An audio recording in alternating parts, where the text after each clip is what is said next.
doing it because the fans just want to see him in the ring, regardless of who he fights against. Tom, obviously. Dante's Boxing Nation.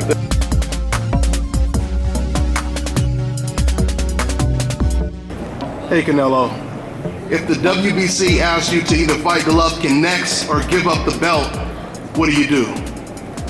I'm ready. You ready? So we're gonna see Golovkin in May or what? I'm ready. There it is. Dante's Boxing Nation, what's going on, guys? And welcome to another edition of DBN Polls, where I give you guys an opportunity to participate in the video voting on this poll that I'm gonna put together for you guys. Now, if you guys look at the upper right-hand corner of the screen, you'll see a little icon right there, and if you click on it, it'll give you guys a couple options on who you want to vote for. So in this video, we're going to talk about who Canelo's next opponent should be. Now, since we know that Canelo is not fighting against Gennady Golovkin, or most likely not fighting against Gennady Golovkin next, or even this year, the question is, who should he fight next if that's the case? Now, before we get into the many options of opponents, let me go ahead and touch on this for a second.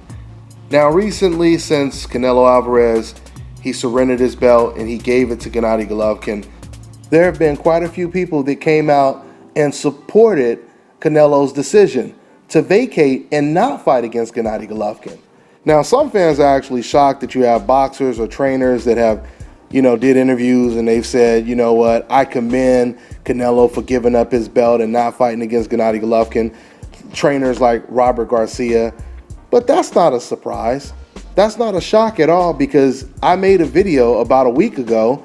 I don't even remember the title of the video, but I made a long video, where I was talking about Canelo versus Golovkin. And I said towards the end of that video that deep down, a lot of boxing fans, they like both Golovkin and Canelo so much that deep down, they really don't want to see these guys fight against each other.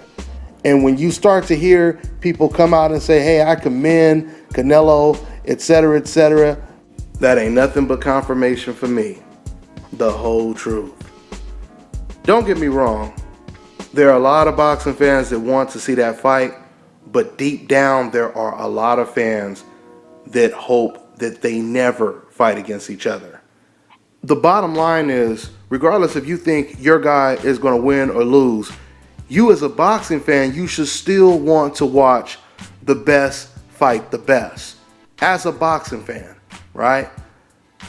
Now, with that out the way, speaking of that, the same thing should apply for when it comes to you guys picking Canelo Alvarez's next opponent on this poll that I'm about to drop on you guys right now.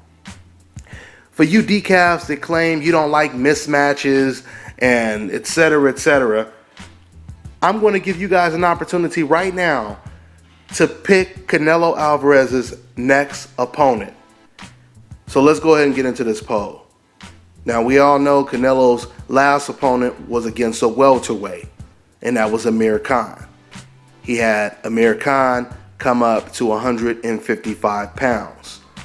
So since Canelo's last opponent was against a welterweight, let's start with the first option, and that is the winner of Keith Thurman versus Showtime Shawn Porter.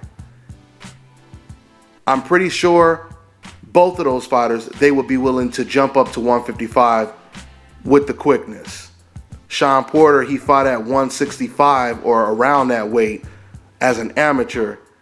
And Keith Thurman, he already fought at 154 before. Now, I want you guys to also keep in mind that Oscar De La Hoya, I did an interview with him. Oscar De La Hoya is very, very high on Keith Thurman. Matter of fact, Oscar De La Hoya, he said in the press conference or roundtable that we did about a year ago that he believed that Keith Thurman was better than Gennady Golovkin. And he broke it down and he explained it. He didn't just say it on some vague shit. He broke it down from a boxer's perspective, because remember, Oscar De La Hoya is a gold medalist in the Olympics, and he's a former world champion as a professional boxer in multiple weight classes, by the way. So Oscar De La Hoya, he believes that Keith Thurman is better than Gennady Golovkin. So by Oscar De La Hoya making that kind of admission, it most likely means that deep down, of course, Oscar's not going to say it, but if he believes that Keith Thurman is better than Golovkin, that means he most likely believes deep down that Keith Thurman is better than Canelo Alvarez, which is the reason why we've heard Oscar talk about Canelo versus Amir Khan, but we've never heard him talk about Keith Thurman versus Canelo Alvarez. So the first option on this poll would be the winner. We're going to go ahead and put two names in one slot. So it'll basically be the winner of Keith Thurman versus Sean Porter. That is the first option for Canelo's next opponent. Now we move up to the 154-pound division where Canelo basically fights. Now, before we talk about the best fighter at 154, let's start with Vanes Martirosyan. Now, Vanes Martirosyan, he's been in the ring with everyone. He's battle tested. He's been in the ring with Demetrius Andrade, with Erislandy Lara twice. He's beat some undefeated prospects earlier coming up. And he's been calling out Canelo Alvarez for years. That would be a great step-up fight for Canelo Alvarez, Vanes Martirosyan. Okay? Once again, he fought Lara twice, and both fights were extremely competitive. I believe the first fight was a draw. The second fight was extremely close, but it went Lara's way. So that would be a good fight.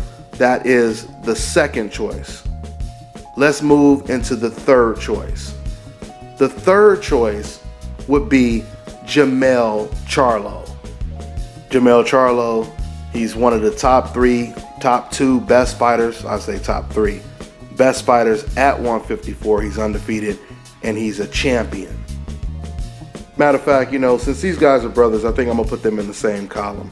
So the next choice in the same column would be his brother, his twin brother, Jermall Charlo.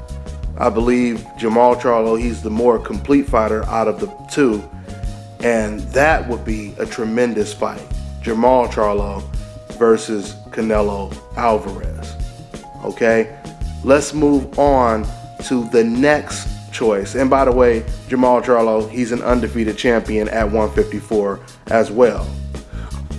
The next choice would be Julian "The Rock" Williams, a power puncher, a knockout artist. Now, for you decals who claim you don't want to see a boring fight, etc., there is no reason for you to make excuses why you wouldn't want to see Canelo get in the ring with an explosive fighter like Julian Williams. That would be, somebody would get knocked out in that fight, and let's just leave it at that. Somebody would get knocked out, somebody would get seriously hurt in that fight. That would be a great fight. All right. So the last choice, last but not least, the number one rated, the best fighter at 154 would be Demetrius Andrade. Canelo versus Demetrius Andrade.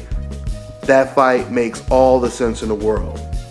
So at the end of the day, if once again, you fans who claim you don't like to watch mismatches, you tell me what fights, what opponents would be better for Canelo Alvarez, assuming he's not going to fight Golovkin next. What opponent has a bigger name than the fighters that I just mentioned? What opponent would be more relevant right now going up against Canelo Alvarez that wouldn't be perceived as a cherry pick? Wouldn't be perceived as another Canelo versus Amir Khan type of fight. Now, someone else that I didn't mention, he's a middleweight, and that's David Lemieux. I didn't add him onto this poll because Canelo Alvarez, there are people, they said that they're not planning on moving to middleweight for at least another 2 to 3 fights. And they said maybe 2 to 3 more fights, right? So for all we know, it could be more than 2 to 3 fights. So there's no reason to even entertain putting David Lemieux's name down on this poll. All right. So once again, go ahead and make your pick, and let's see who Canelo is going to fight next. Because I'm telling you right now, guys, if Canelo's going to fight at 154 and he's not going to fight against one of the best fighters at 154 or even one of the best fighters at 147, like I said, Sean Porter versus Keith Thurman, whoever wins that fight, that is the best welterweight in the division right now. So it would make sense for Canelo to fight one of those guys. And Canelo will not have the type of advantage that he had over Amir Khan over the winner of Sean Porter versus Keith Thurman. I can guarantee you that. So go ahead, guys, make your pick. And that's all I have for now. I'm on to the next one. Hi, you're watching Dante's Boxing Nation. Woo!